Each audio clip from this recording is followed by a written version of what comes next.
नमस्कार दोस्तों, मैं अमन स्वागत करता हूं आपके अपने YouTube चैनल एजुकेशन हब पे। यह बिहार शिक्षक भर्ती के टीयर 3 और टीयर 4 के लिए सामाजिक विज्ञान यानी कि संविधान का छठा क्लास है और हम लोग देख रहे हैं कक्षा 6 के सामाजिक विज्ञान यानी कि संविधान के क्लास को। और आज के इस वीडियो में हम देखेंगे ग्रामीण और नगर क्षेत्र में आजीविका से संबंधित प्रश्नोत्तर के बारे में।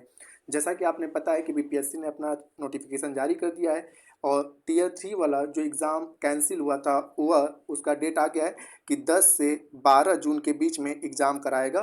तो यह वीडियो आप लोगों के लिए काफ़ी हेल्पफुल होगा। तो चलिए शुरू करते हैं क्वेश्चन आंसर की तरफ।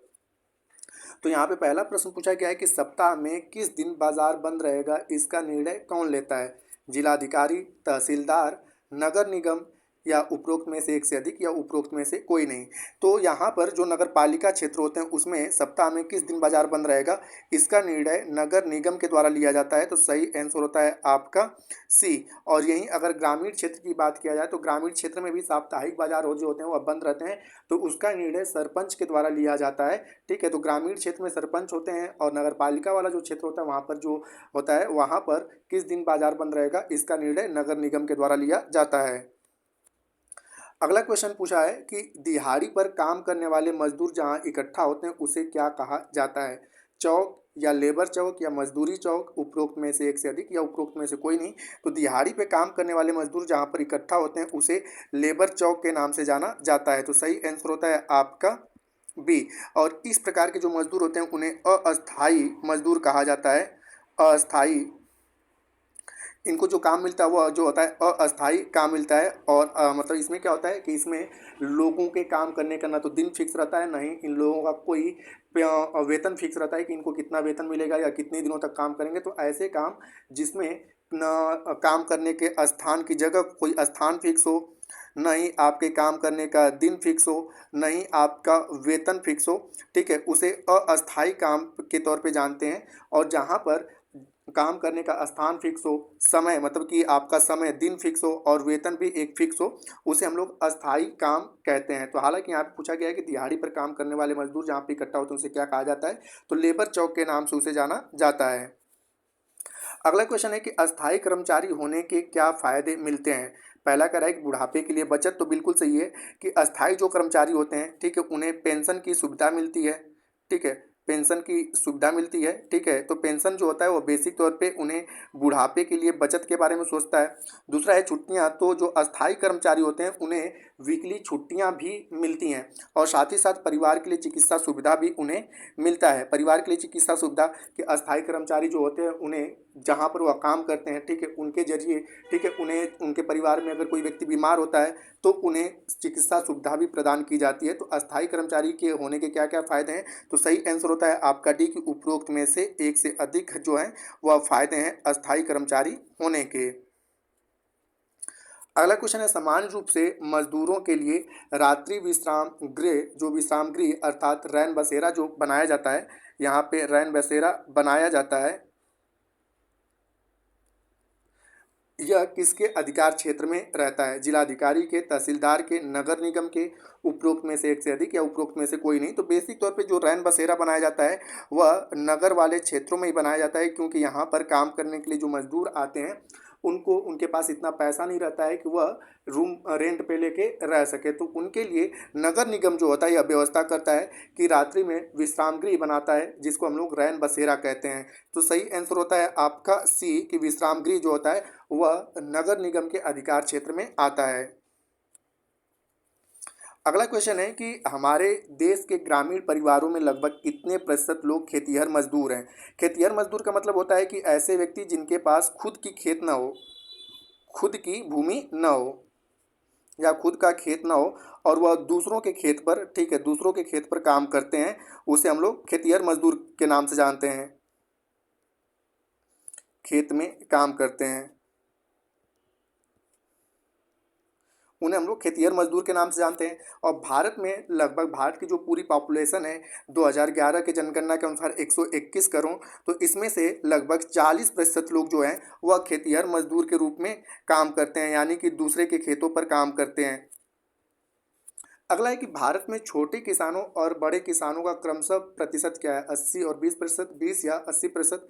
60 और 40% उपरोक्त में से एक से अधिक या उपरोक्त में से कोई नहीं। तो देखिए खेतिहर मजदूर के बारे में मैंने बताया कि वे लोग जिनके पास खुद की भूमि नहीं होती है उसे हम लोग खेतिहर मजदूर कहते हैं, जो दूसरे की भूमि पर जाकर काम करते हैं। यहाँ पे किसानों की बात किया जा रहा है, तो कुछ किसान जो होते हैं कि जिनके पास खुद की खेती होती है लेकिन वह छोटे फील्ड में होती है, छोटा छोटा आकार होता है, जोत का आकार छोटा होता है, और जिनके जोत का आकार बड़ा होता है उन्हें हम लोग बड़े किसान कहते हैं। तो छोटे जोत के आकार वाले किसानों की संख्या जो है, छोटे किसानों की जो संख्या है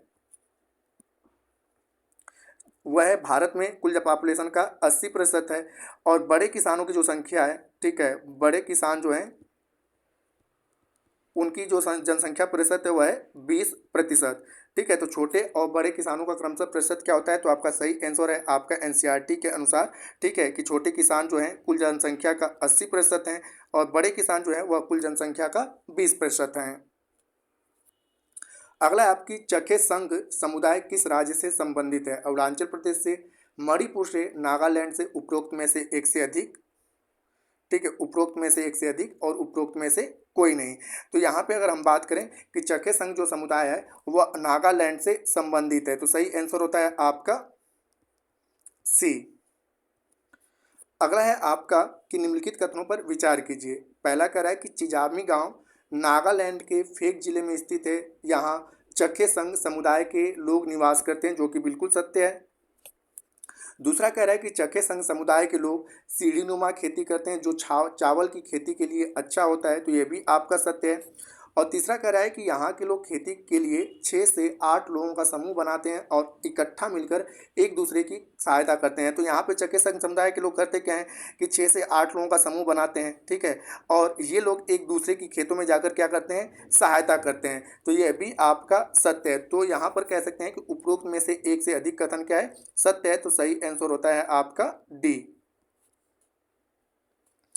अगला क्वेश्चन है कि तमिलनाडु के पुडुपेट में लोग अपनी आजीविका चलाने के लिए मछली पकड़ते हैं और जिसके लिए कैटा मरैन का उपयोग करते हैं। कैटा मरैन का संबंध किससे है, तो नाव से है, जाल से है, विशेष प्रकार की मछली से है, या उपरोक्त में से एक से अधिक या उपरोक्त में से कोई नहीं।